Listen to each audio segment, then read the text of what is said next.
Hi, I'm going to be talking to you about identities now, basically summarizing Chapter 4 in the textbook. We're on Objective 6.3, describe ways to motivate the learner to achieve bicultural identity. So I want you to answer the question, who are you? Who am I, or who are you? Okay, and you're going to answer with I am. I am, blah, blah, blah, I am, blah, blah, blah. Do that between 5 and 8 times. Okay, so go ahead and stop the video now and do that. All right, welcome back. Does it get harder the more times you ask and answer the question? Usually the first answers are about our visible identity. I am a woman. I am a teacher. I am from Kansas. Okay? I am a loyal friend. When we run out of the easy answers, it forces us to look deeper into the invisible layers of ourselves.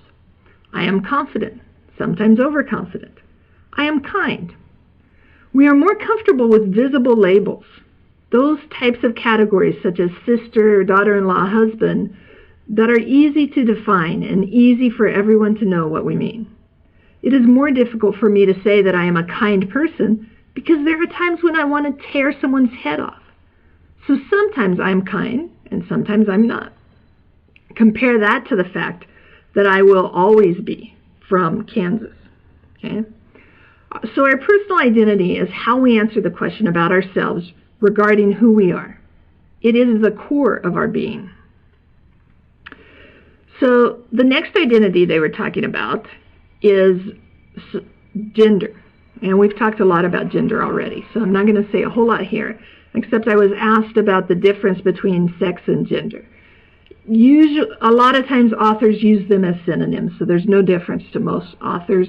But if there is a difference, sex will always refer to the biology of male or female, and gender usually refers to the social roles of masculinity and femininity and the combination of both. Okay? Or the combination, any version of the combination. The next identity was social identity, which refers to all the subcultures that we belong to at various times in our life.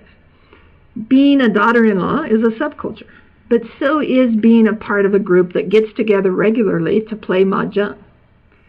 In U.S. schools, students are often forced to choose a social group to identify with, such as being a jock, which is an athlete, or being an egghead, which is being a smart person.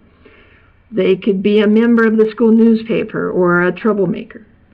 Sometimes when a student comes to a new country, they are not welcome into the social group they're used to.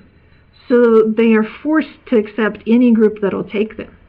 This can lead to behavioral and psychological issues and confuse many parents. Okay.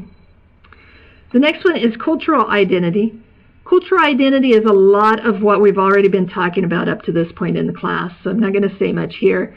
But you'll notice from the textbook that it's generally accepted that the largest difference between cultures is between those that are individualistic and those that are collectivistic. So that's one of the things that it's pretty easy to identify and pretty easy to notice in class. All right, I'm going to stop here and you can go on to part 2.